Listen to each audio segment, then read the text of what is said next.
Hi all! Everything in my video is pulled from the public domain and I am using them under the Fair Use, Fair Dealings guidelines. Everything I say is my own opinion. You should look into this information for yourself, but I'm pretty sure I'm right. I'm doing this video on something that I'm sure it has occurred to other people, but it really occurred to me. Do you remember when Megan was all over the Black Lives Movement? Remember when she went on television and tried to pass herself off as Saint Megan? Remember when she called the UK racist? And do you guys remember when she went to Africa and was dancing? Here's the clip. Do you guys remember when she gave her speech and what she said? Here's the clip. While I'm here with my husband as a member of the royal family, I want you to know that for me, I am here with you as a mother, as a wife, as a woman of color, and as your sister. So this got me thinking about the people that Meghan and Harry have hired, not only in the UK, but in the United States. Let's take a quick look, shall we? And keep in mind, she's all about promoting fairness, inclusivity, and promoting the lives of African American men and women. Also keep in mind that when somebody would leave the position, they would hire somebody new in and then they would leave. So pay close attention. We have Fiona McWilham. I hope I said that right. She was the private secretary to Meghan, and she lost her job. Julia Burley, who was a press officer.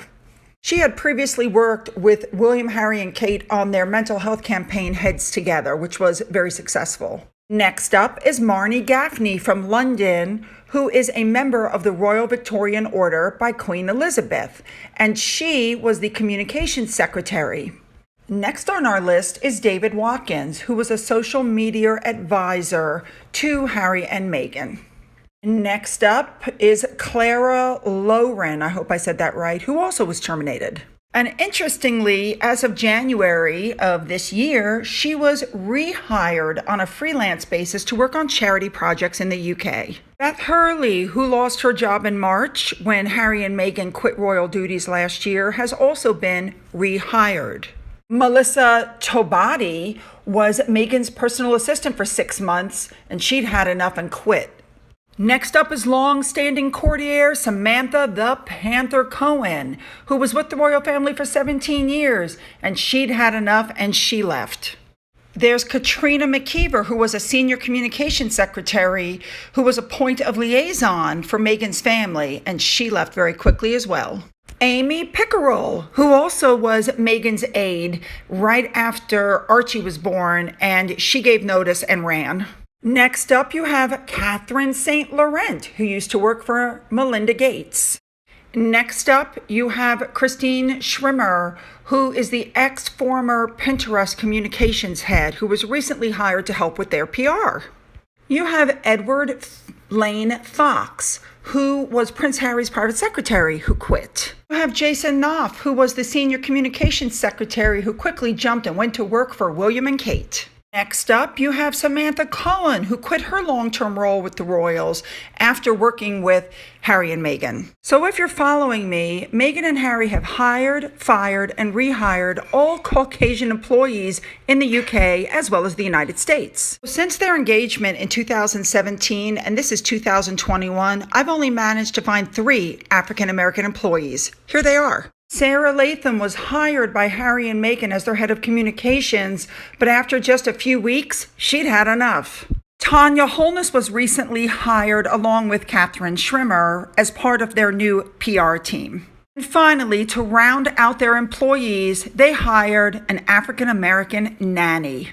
That's right, the nanny. Anybody else find that interesting? So in case you guys haven't noticed, last year they were constantly reaching out to the Black Lives Movement and doing Zoom calls and doing all kinds of things to get their names attached to the Black Lives Movement. And now you don't hear a peep from them about it. I want to be completely fair, so I need to point out that on their Archewell website, they have put that they are working with the Loveland Foundation. And this organization focuses on providing affordable and accessible mental health resources only to Black women and girls. Reverse racism much? That certainly doesn't show me any inclusivity. I sincerely hope she and Harry don't think that's the only group with mental health issues, or maybe she does. And of course, I have to throw one more thing in, as I always do. Somebody pointed out to me, rightly so, that their getting off of social media happens to coincide with the release of Megan's sister's book, which is probably going to blow her out of the water, as well as the decision of their summary judgment. With that being said, I don't believe for 1 second that they don't have dummy accounts under other names and they're still snooping. We know they are.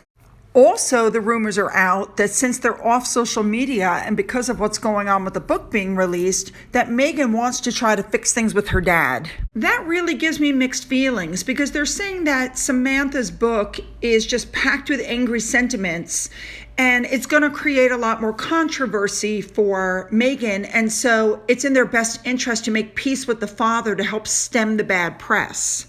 Also, in the next week or two, she's going to get the decision on her summary judgment. And it could be she realizes she's going to lose, and so she wants to make nicey with her dad before court. Ladies and gentlemen, if that doesn't tell you what kind of a person she is, then I don't know what does. She wants to make up with her dad simply to help her PR team and to help her in court. Somehow that just doesn't shock me. So tell me, do you guys believe in all honesty that she's all for inclusivity and hiring of African American males and females when she doesn't do so herself? Make sure to leave your comments and thoughts below. And as always, have a great day.